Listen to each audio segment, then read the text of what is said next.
Dieu, voyant la déchéance de ses créatures, décide d'intervenir pour purifier la terre.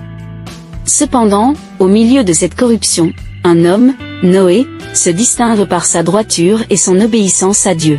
La terre est remplie de violence, de méchanceté et d'injustice.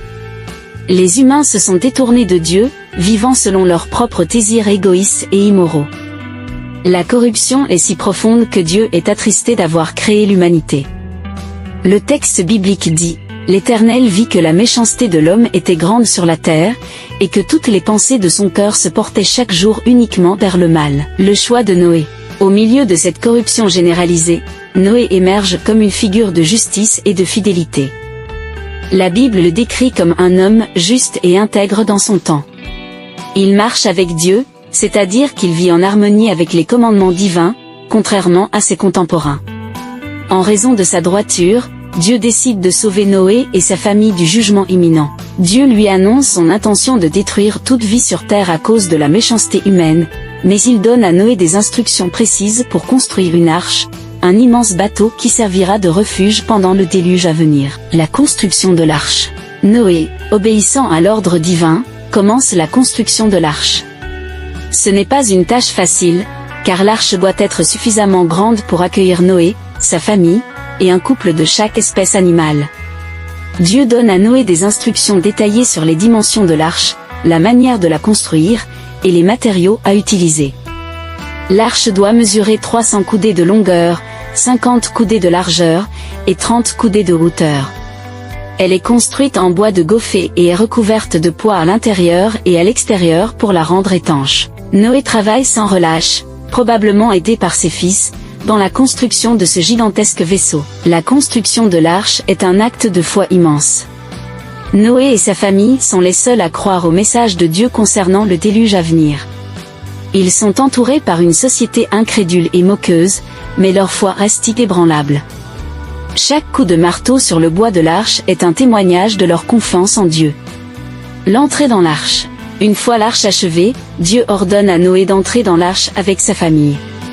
Dieu commande également à Noé de faire entrer dans l'arche un couple de chaque espèce animale, ainsi que des provisions pour nourrir tout ce monde pendant la durée du déluge. Les animaux viennent à Noé, guidés par la main invisible de Dieu, et entrent docilement dans l'arche. Cette scène, où toutes les créatures de la terre se rassemblent sous la protection de Dieu, symbolise l'unité et l'interconnexion de toute la création. Quand tout est prêt, Dieu ferme lui-même la porte de l'arche. Ce geste marque la fin de l'attente et le début du jugement.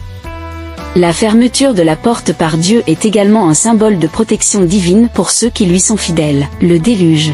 Le déluge commence, et il pleut pendant 40 jours et 40 nuits sans interruption. Les sources des grandes profondeurs jaillissent, et les écluses du ciel s'ouvrent. Les eaux montent de plus en plus haut, jusqu'à recouvrir toutes les montagnes sous le ciel. Toute vie sur terre est détruite, à l'exception de ceux qui sont dans l'arche. L'arche flotte sur les eaux pendant plusieurs mois, transportant Noé, sa famille, et les animaux au-dessus du chaos du monde. Ce déluge est à la fois un acte de jugement et de purification. Il efface la corruption du monde ancien pour préparer le terrain à une nouvelle ère. Dans la tradition biblique, l'eau est souvent un symbole de purification et de renaissance, et ici, elle sert à nettoyer la terre de ses souillures. L'attente dans l'arche. Noé et sa famille attendent patiemment dans l'arche, ne sachant pas quand les eaux se retireront. Après 150 jours, Dieu se souvient de Noé et commence à faire baisser les eaux. Les sources des grandes profondeurs et les écluses du ciel se ferment, et la pluie cesse. Lentement, les eaux commencent à se retirer, et l'arche finit par s'arrêter sur les montagnes d'Ararat. Noé, pour vérifier si les eaux se sont retirées, envoie d'abord un corbeau qui vole d'un côté à l'autre jusqu'à ce que les eaux aient diminué. Ensuite, il envoie une colombe, mais celle-ci ne trouve pas de place pour poser ses pattes et revient à lui dans l'arche. Après 7 jours, Noé renvoie la colombe, qui revient cette fois avec un rameau d'olivier dans son bec. Ce signe indique à Noé que les eaux ont baissé et que la terre commence à redevenir habitable. La sortie de l'arche. Après plus d'1 an passé dans l'arche, Dieu ordonne à Noé de sortir avec sa famille et tous les animaux. Noé obéit et, dès qu'il sort, il construit un autel pour offrir un sacrifice en remerciement à Dieu.